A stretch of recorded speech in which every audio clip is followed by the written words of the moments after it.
Hej och hjärtligt välkomna till oss här i vår trädgård hos Telia. Välkomna ni som är här fysiskt och också välkomna ni som ser här digitalt. I switch over to English because we're very proud to announce this panel discussion, which is due to a very exciting agreement that we signed just a week ago. Telia, KTH and Brookfield about the new sovereign AI initiative in Sweden, and that will be discussed today, that we're super excited about. And to moderate this discussion we have Maria Grimberg. So please take this away, Maria. Thank you. So good morning, I guess it's still morning, and welcome. Good to see so many people here. We are here to talk about AI. There are a lot of AI seminars happening this week and a lot of talk about AI. So what is different here? Well, the difference is that we have a recently announced partnership building on international capital, international perspectives, but also Telia and KTH together with Brookfield.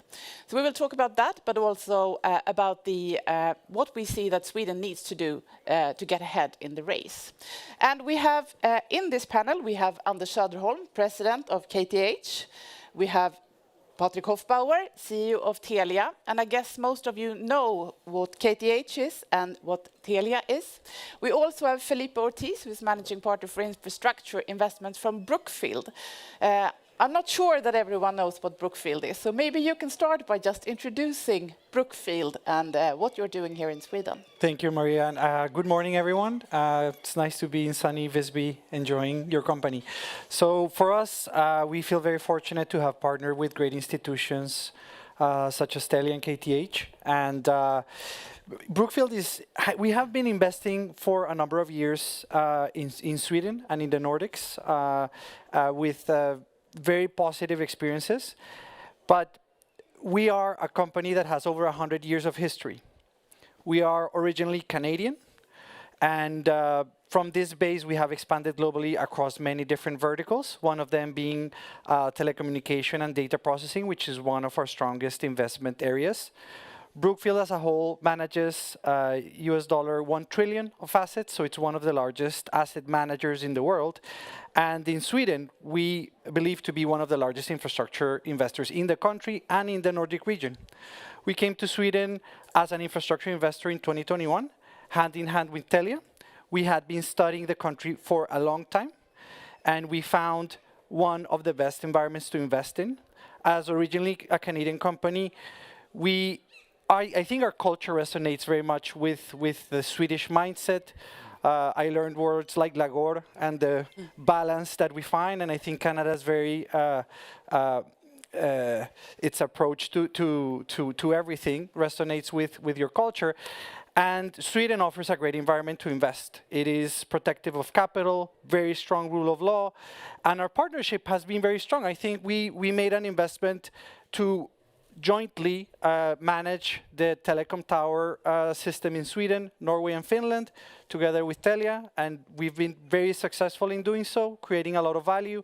We also did an investment in educational infrastructure, which also we have the largest platform of educational infrastructure together with a local player. So altogether, we feel confident investing here and in our ability to continue our success together with our partners, now with KTH as well, to build, the jobs of the future by investing in AI gigafactories and enabling AI to come to Sweden. So maybe hopefully that's an introduction to Brookfield for all of you, Canadian, but I'm very happy to be in Sweden. That's good. So why was this the right time to form a partnership between the three of you? It started Telia and Brookfield was first, and then KTH joined, or the partnership was formed a couple of weeks ago. Maybe, Patrik, why was this the right time for this partnership, and what does it entail?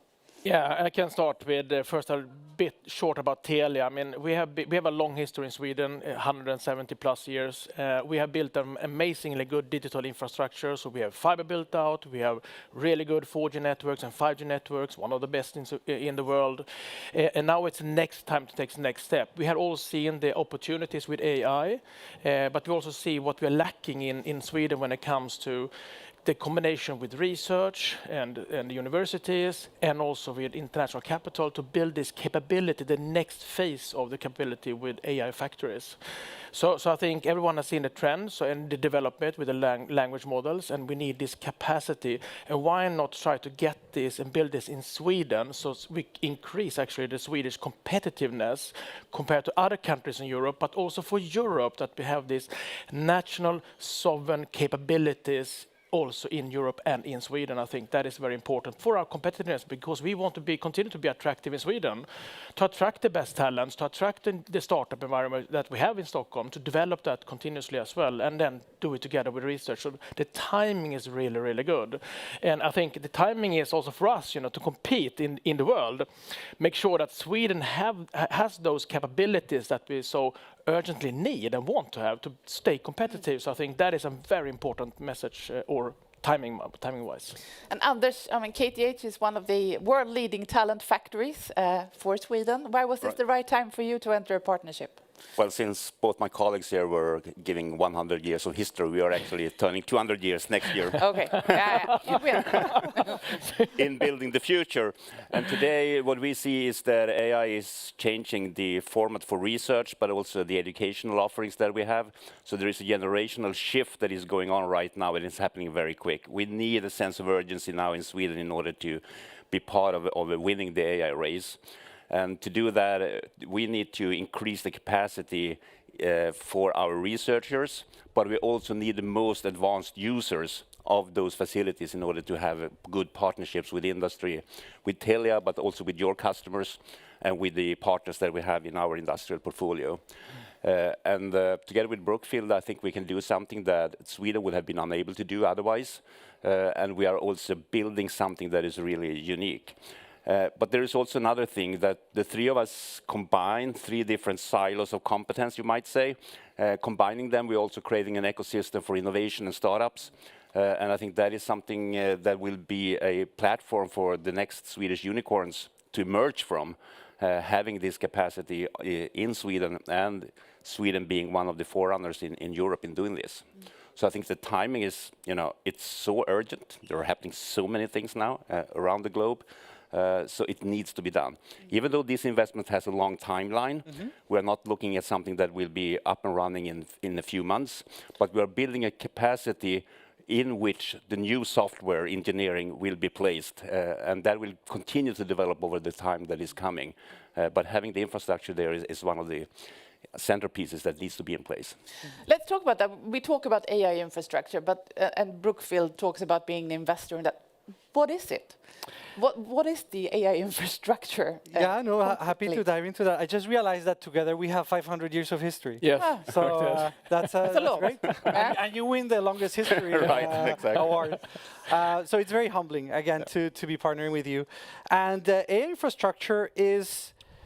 a lot of people think of AI in terms of chatbots, right? Not to oversimplify it, but if you think of the supply chain it requires to enable that, it takes power generation, grids, it takes data centers to be built, semiconductors, and it is massive investments that back large data processing workloads to happen, and that requires a massive investment. And that's what Brookfield has been doing for 100 years. We have one of the largest renewable portfolios in the world. We have invested in grids globally. We have data center development capabilities. We have a developer of neo cloud capabilities, and together with Telia and with KTH, and I think as you rightly said, and we had this conversation where we were forming the consortium, we need to have different capabilities to complement and be able to deliver this. We need Nordic partners who have the trust of the public sector, of enterprises, and together we can build that bridge. We already have the capital. For example, when you ask why now, Brookfield raised a 10 billion AI dedicated fund. So we have the capital ready to invest. This is something that happened over the last year. It's something that investors have opened to. AI is becoming an asset class, and Brookfield is a leader in doing that, and the capital is there ready to be invested.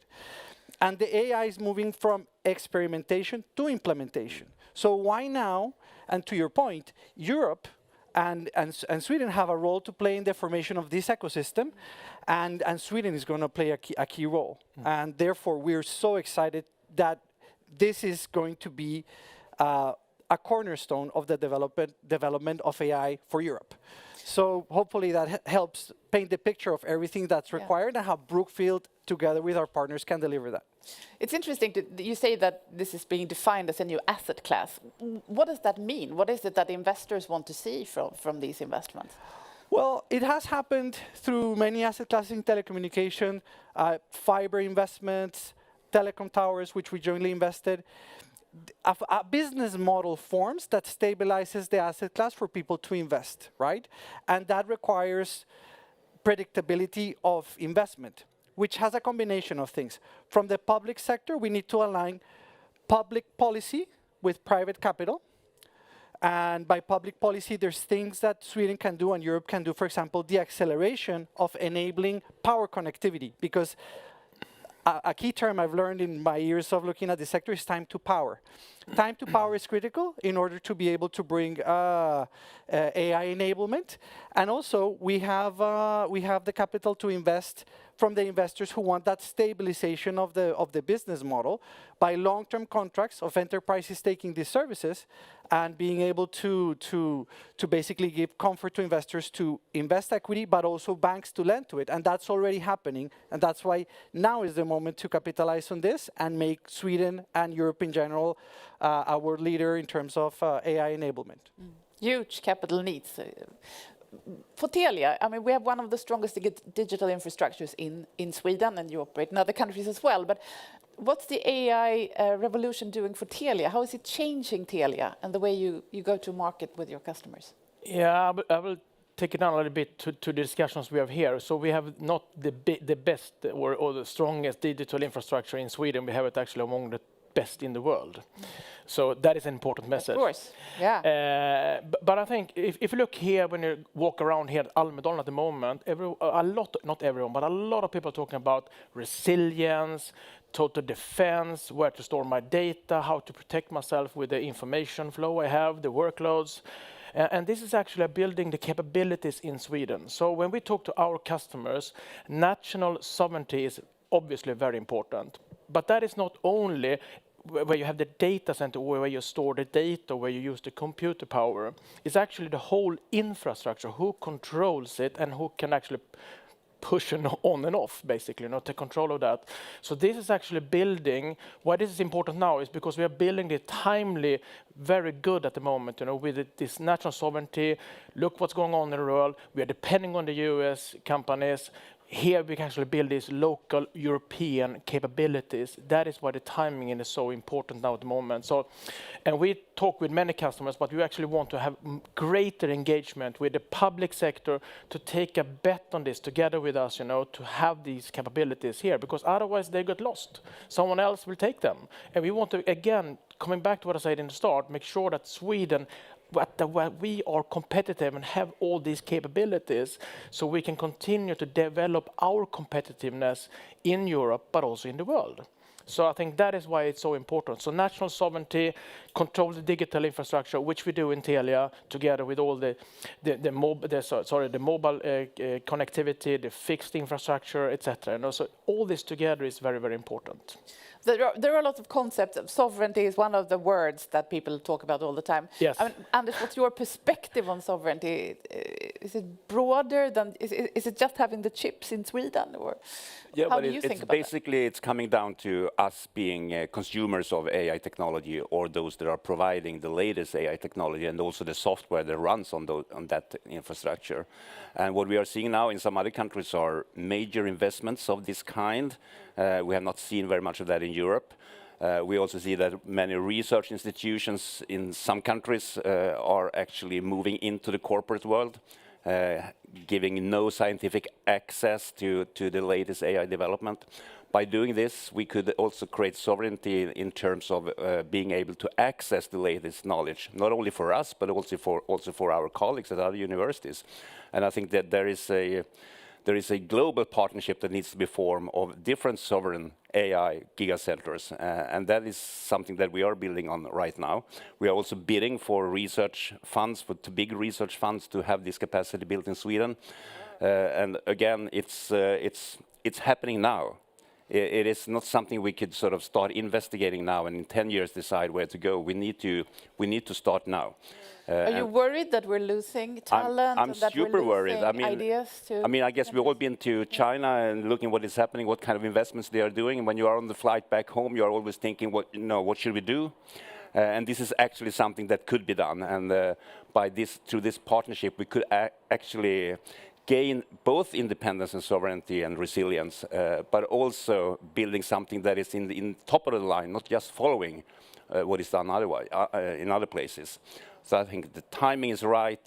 It's super important that we do this now, and we need to have a sense of urgency, not only among us, but also in the whole European and Swedish system of decision makers need to understand that this is something that needs to be done now. Is this because we're talking about the sense of urgency and this shift happening, is this different from other technology shifts that we have seen? Are you more pressed? Do you think we need to be even more urgently addressing? You know, we have gone through a number of technological shifts, the steam machine or the electricity or the phone, all those inventions. We didn't know on beforehand exactly how they would change the society. What we see now is maybe the most powerful technology shift ever, I would say, because this is coming into all aspects of our life, our private life, the corporate life, the way we communicate, the way we learn. The potential is enormous, and there are so many things happening. Again, only over the last 6 months, the capacity of the latest language models are sort of moving supersonic speed. So there is no time to hesitate now. And we need to go into these kind of investments on the research side and on the infrastructure side at the same time and in parallel. And we cannot do it. We don't have the capacity to build these kind of infrastructure, but we need it. And on the other hand, you have those challenges you are meeting, and you cannot do it all by yourself. So the partnership is something that we are good at in Sweden, in the Nordic countries, and we should use that superpower that we have in order to cooperate. We have a history of partnerships in Sweden between the public sector and the private sector, etc. Patrik, what do you see? What do we need to do to ensure that we get the right partnerships in place for this change? Yeah, so I see, first of all, this partnership is an important start. We're bringing different capabilities to the table.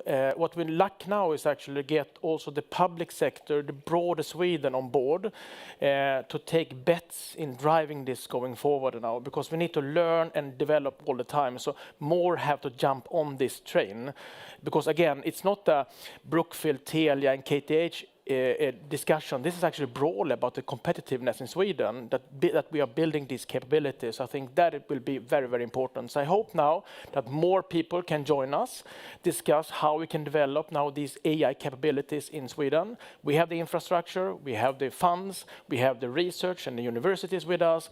Now we need to get first of all, the public customers, all the public sector on board, but also other companies, joining us, join forces and build these capabilities. Because again, I stress it many, many times, this is so important for the Swedish competitiveness going forward. If we don't do it now, we will miss the train, someone else will take it, and we will lose competitiveness in Sweden, which would be a shame if we don't take that opportunity. So Brookfield, you're looking at it from a global perspective. We're here, we're invested in the Swedish competitiveness, but you're seeing it on a global scale. What do you see in terms of what countries and companies are doing to get ahead? I think it resonates very much with your comments. There are the US and China are leading. I think Europe has had a good balance in tying trust to technology, but you cannot overregulate and try to create too much trust that hinders investment. There needs to be a fine balance. And I think, again, it comes back to aligning public policy with private capital. And I do think Europe will get it right. Sweden will be one of those leaders, and through our partnership, we will get it there. you say you do hope that Europe will get it right. Am I sensing that there is a slight frustration with Europe being slow, or? No, I think we've always seen different dynamics globally as sectors form, and I think there's a natural evolution of how people adopt these things. The European Commission is launching the Euro HPC process, it's an important step in terms of awarding funds, and our partnership will participate in bidding for this. So there are important steps that are coming, and we think we're so well positioned to be beneficiaries of this European support, and we have no doubts that it will come to Europe. Europe needs to improve its productivity. I think that is one of the key areas, and AI is one of the enablers of that productivity. So it's a perfect match. Europe will take its time. Again, Sweden is the right place for this, one of the best places in Europe for this to happen, and I have no doubt that Europe will welcome us, and Sweden as well, and we'll have a positive experience that we've had in the past. I have a slightly different view than you, Felipe, on this Good. one. You know, I think really we are slow. Not only in Sweden and Europe, we are a bit overgoverned. It takes time to get building permits. It takes years. You know, I think we are really slow. We need to really think about our competitiveness in this aspect. You know, how can we speed up the processes to get this done? Because I think we are very good in making plans, thinking about ideas, good idea, great ideas. The trains leave the station, and we are still standing there and considering this. Now we need to have building permits in place. We need to have that in place, you know, and it takes so long time. So I think I'm a bit more frustrated than you are. I think we should speed up, you know, and get some actions in this case, because we see the trends. It's not like it's a dream, you know. There is this reality in the world. We see the dominance of US and China, and we are in the middle, and we are still discussing policies. We need to get going. You know, so I think we need to get going. No, and it's true. Like when we are, and you can be more direct, but we see it. Like when you're going to build a data center in Texas, the land is flat. The power connection will come very fast. I mean, I haven't had that experience in China, but I presume it's even faster. So having that experience, because when an environmental license, a transmission line connection just takes 2 years to even get the process going, the AI models have leaped 5 generations. And maybe this approval process is a good case for AI application to maybe accelerate them. But yes, when I mention aligning public policy with private capital, the concrete things is just accelerating that process. It's time to power. And if you reduce the time to power, you can conquer the space. Otherwise, you will always be a receiver of the technology because you will always be behind. You need large plots of land, electricity, right? And chips. And if the power doesn't get there, then, I mean, just to put the context, to develop a gigafactory, it's about 30 to 40 billion US dollars of investment. Who is going to park 30 and 40 billion dollars? And by the way, we can fund this, thankfully, all together. We can deliver this scale of investment. But how are we going to make an investment decision to deliver this if we don't know if the plot of land is going to have the transmission connection? Who is going to park this amount of capital for 2 years or with the uncertainty of it connecting? And there is a cost of opportunity in terms of not allowing KTH to do the research in this gigafactory to develop the jobs of the future in Sweden. And that's what could happen if we could have all this acceleration. And sorry, just to reiterate, this is what it means when I say aligning public policy with private capital, is precisely reducing your frustration. Yes, thank you. That's good. There is some frustration after all. I get that. Anders, I mean, KTH is also a factory to get ideas out fast and to build on the innovation hubs that you have to make sure that we also commercialize and get startups going. Right. Are they feeling the frustration that we are slow? Well, that's another story again, but out of the 4 unicorns over the past years, 3 of them came from KTH. Yeah. And what is happening when they scale up is they can't find the capacity to do that in Sweden. So some of them end up with US capital. Basically, that is what is happening right now. We see there are other parts of the world as well bidding for the very good startup ideas. But that's we're not solving that problem entirely through this investment. We also need venture capital that is actually European, at least, to be able to keep the value that these companies are creating within Sweden or within Europe, at least. So we have the potential, we have capital that's ready to deploy, and we also have productivity opportunities with the public sector, and we have startup ideas with KTH that are also potentially unicorns if we can get it all right. The title for this was How do we win the AI race? What does Sweden need to build next? If we meet here, time is going really fast when we're discussing this. If we meet here in 5 years' time, what do you think the heading would be, and what would you like to have seen happening? If we start with Anders to ensure that we have gained the competitiveness that we need. You know, things are happening very fast, and we can't foresee what AI can do in 12 months from now. But if looking 5 years ahead, I think we will have transformed the industry in the best of the worlds, and we will be leading that transformation, creating new kind of services, but also creating new ways of providing services that we've done in other ways in the past. But for our side, we will have feeded new talent into this system by having our educational offerings adapted to the new technology and the needs of the new industry. And we will have we will be one of the hotspots for the research in the world, together with like say 4 or 5 global partners that are parallel to us. Let's discuss that in 5 years. How can we leverage that? Patrik, what would you like to see? Yeah, I would like to see, I mean, the topic that we discussed now. So we have the digital infrastructure. We added now the capabilities with AI, the AI Gigafactory here in Sweden, so we can support all public customers, everyone else, you know, in making sure that we have all the capabilities to build competitiveness in Sweden going forward. So I think that is the most important for me, at least. So we can provide our customers, our partners, with the tools they need to develop new companies. So the startup environment is as strong as it has been historically, and also for bigger companies to evolve and develop their own business. I think that will be really important, and on a sovereign place here in Sweden. So good ideas. On a sovereign place. Felipe, Yes. If you come back in 5 years. If we're talking about like headlines, sooner, I would like to see Sweden has created the jobs of the future.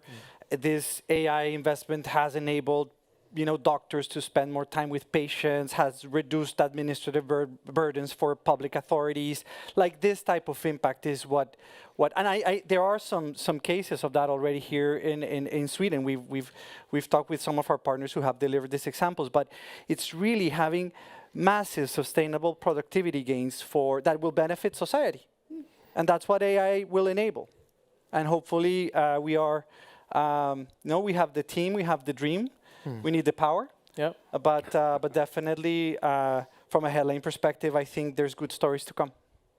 Good.